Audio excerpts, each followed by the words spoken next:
Yes, I'm all in on Tesla stock. Going all in on stocks is not for everybody, so let's take a look at my history in investing and finance and see how I came to this place. During university, I invested in an old Nissan Frontier pickup truck, bought a commercial power washing setup, and began going door to door in wealthy neighborhoods to earn money. It was an incredible business. This object here that is called the surface cleaner made power washing to be similar to vacuuming. Water would just shoot out the bottom and all I'd have to do is push the damn thing. I could wash an entire 4-car driveway in about an hour, and I quickly realized profits of about $100 an hour. It only took me 2 weeks to pay off my investments in the truck and the power washing equipment. I was fresh off of a long-term breakup and it was the first time in my life I tasted real money. I started going door to door with a real high head and it started getting me into trouble. I remember one day I was going door to door and I seen this house with a bunch of branches on the driveway, so I knocked on the door and I said, "Hey man, what's the story with those branches?" He said, "Well, I just cut down all the trees in my yard yesterday." So I was like, "Oh, could I get rid of them for you?" He was like, "How much?" And I looked at the branches and I looked back at him and I go, $400.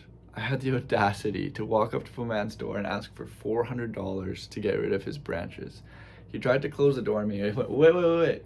How much would you charge? And he looked at me and he goes, 200. I was like, done. And I go and I start moving the branches into my truck. I fit them all in my truck in one go. I drove down the street to a little forested area and I start unloading branches out of my truck. So I hear some footsteps coming up from behind the truck and she goes, "What are you doing?" And I'm like, oh fuck, and I completely reverse my motion and start putting branches back into the truck. And I'm like, "I'm just loading up some free firewood." And it's a city worker and she goes, "By all means, take as much as you like."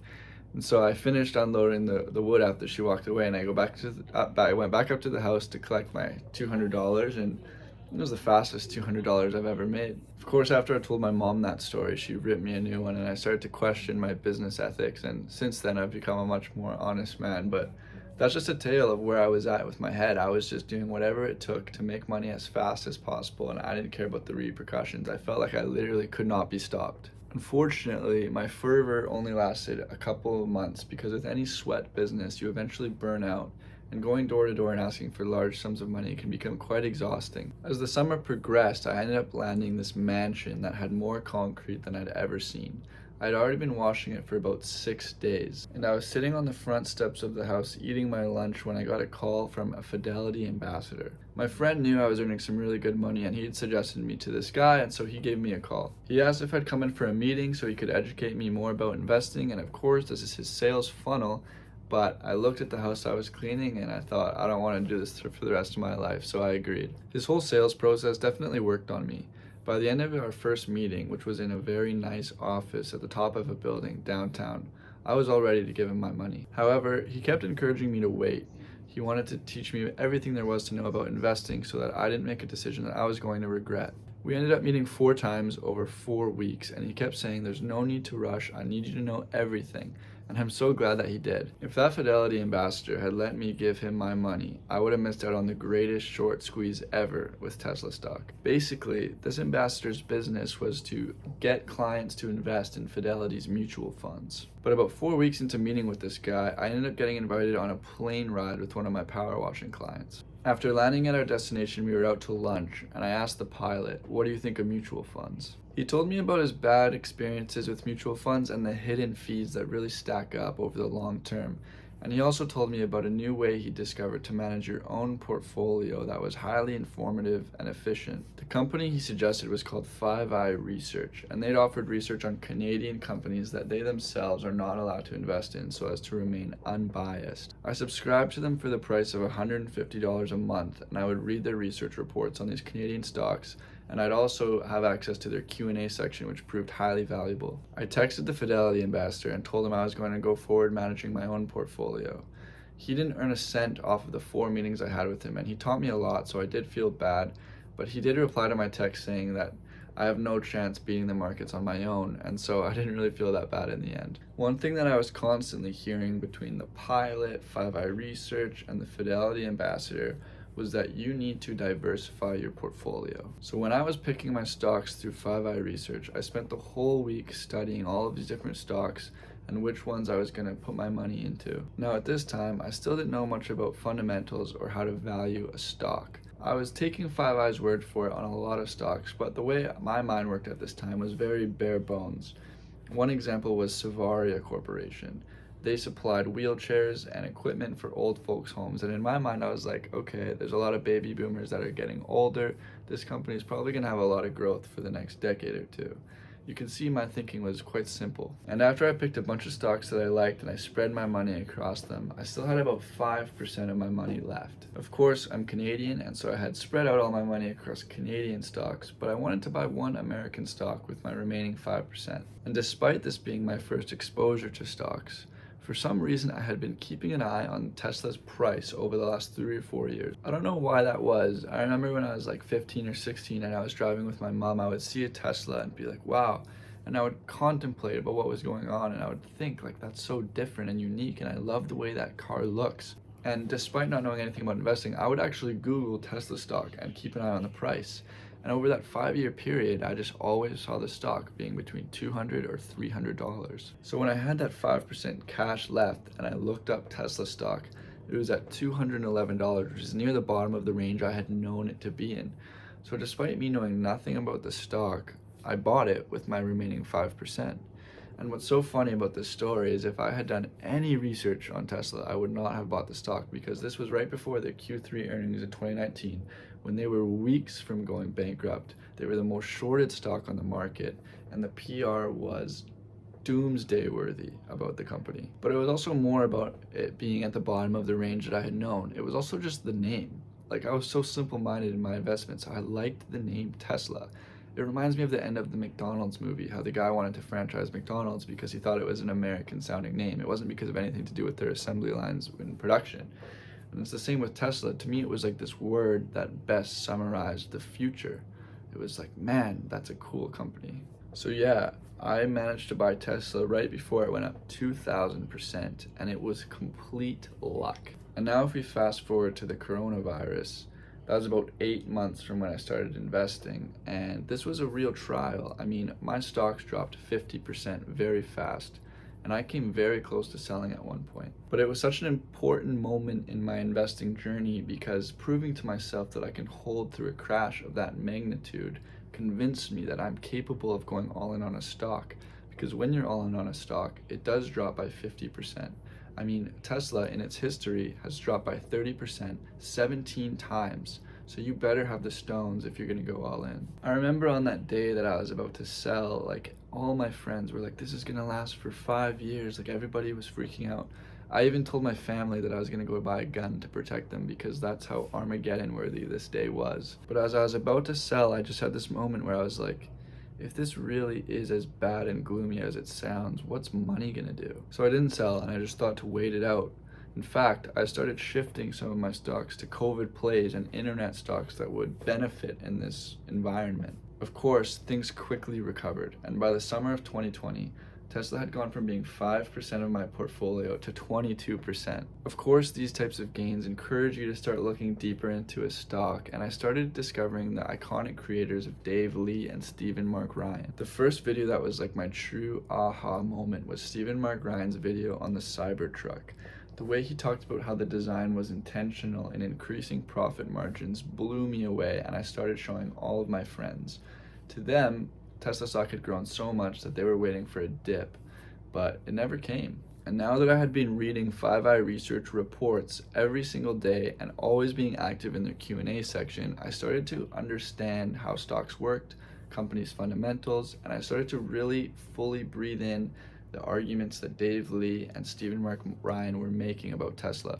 All the noise that surrounds Elon's actions, Tesla Q, or the perverse media make it really hard to build conviction in Tesla unless you're either a thoughtless kid with money, as I was in 2019, or someone who understands fundamentals and has the ability to think from first principles and look at a company for what it is rather than what third parties claim it to be. Nonetheless, it did take me a while to think this way and go all in on the stock. I ended up increasing my Tesla position to 40% after it got included in the S&P 500. But then something happened at the start of 2021. I read The Intelligent Investor.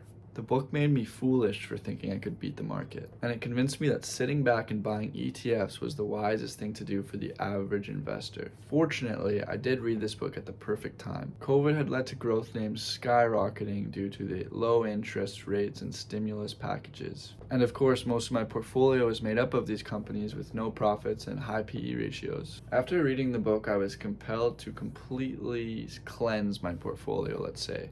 I got rid of names like ARC-G, CRISPR, Well Health, Real Matters, Lightspeed, Shopify. I even sold my entire Tesla position with intent of buying it back at a better price. While I no longer endorse timing the market due to the mental toll it had on me, as well as the taxes you have to pay on gains, these growth stocks began their descent that very month in February of 2021. I had managed to ride the COVID growth fury up, and I escaped with my profits. As Tesla came back into the 600 range, I started a 20% position again. Throughout the spring and summer, it stayed in this range, and I started watching a lot of Stephen Mark Ryan. The company continued to grow their earnings, and the way they navigated the chip shortage was nothing short of miraculous. I began to realize that Tesla was moving out of its long-term growth status. The company had become a money-printing machine. Quarter after quarter, I was watching their margins increase. Quarter after quarter, I was watching Wall Street analysts miss on earnings estimates. However, the reason I never went all in during this time was because Stephen Mark Ryan's videos were based more on emotion than numbers. And I needed to know that Tesla was a cheap stock if I was going to go all in. I needed that margin of safety that Benjamin Graham talks about in his book. A margin of safety is when you calculate the value of a company and the value of the company is comfortably above the current price of the stock. Unfortunately, it took me until October of 2021 to build enough conviction and belief in Tesla stock to go all in. I finally gained the confidence in the numbers with the help of Gary Black on Twitter. I followed him for most of 2021, and he showed me that Tesla was a bargain based on its PEG ratio, and that Tesla hasn't been this cheap since March 2020 at the peak of COVID. For viewers that are newer to investing, when we say that Tesla is cheap, we are not referring to the price you pay for the stock.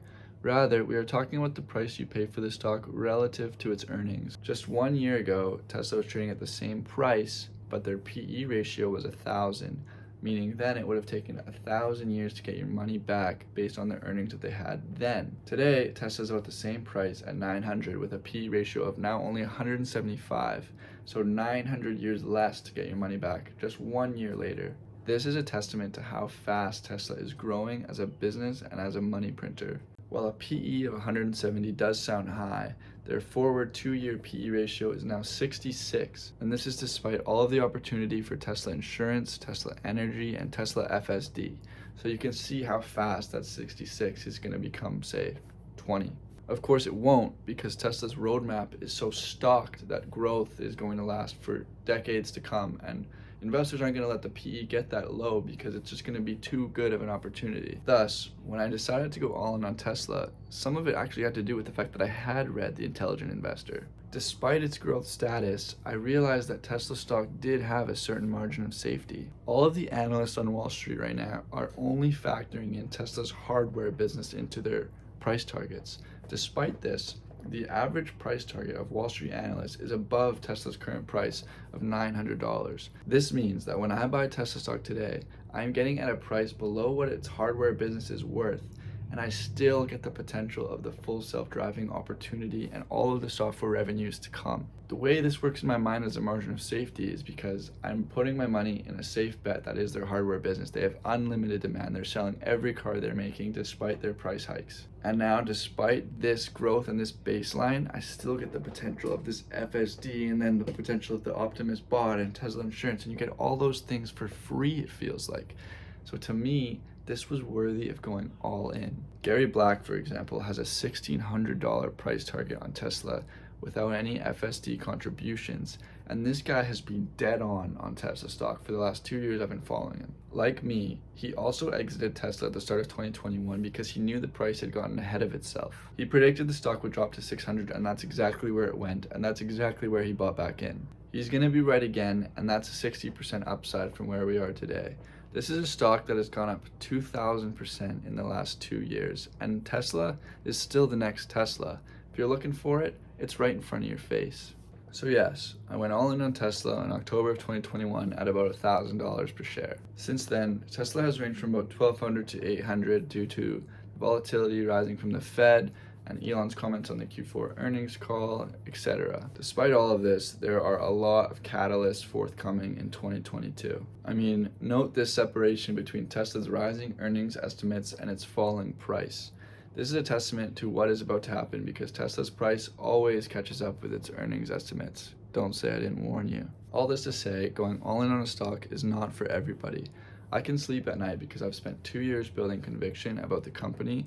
I'm familiar with the numbers now, and I'm a young guy who doesn't have anybody else to support. I'm single, so if I lost everything, at least I know that I was supporting a good cause for humanity and that I had actually done my homework. I just think that these kinds of companies, the ones that you believe in, the ones that align with your values that you can get at a good price, those only come by once in a lifetime. Just don't miss it, man. I want to thank you guys for watching this video. Please leave a comment whether you think all in, diversification, what suits your personal situation. I want to know more about you guys. I also want to know where I fit in this community, so please let me know what you think I'm good at or what I could work on. And please subscribe to support my ascent. And thank you for watching.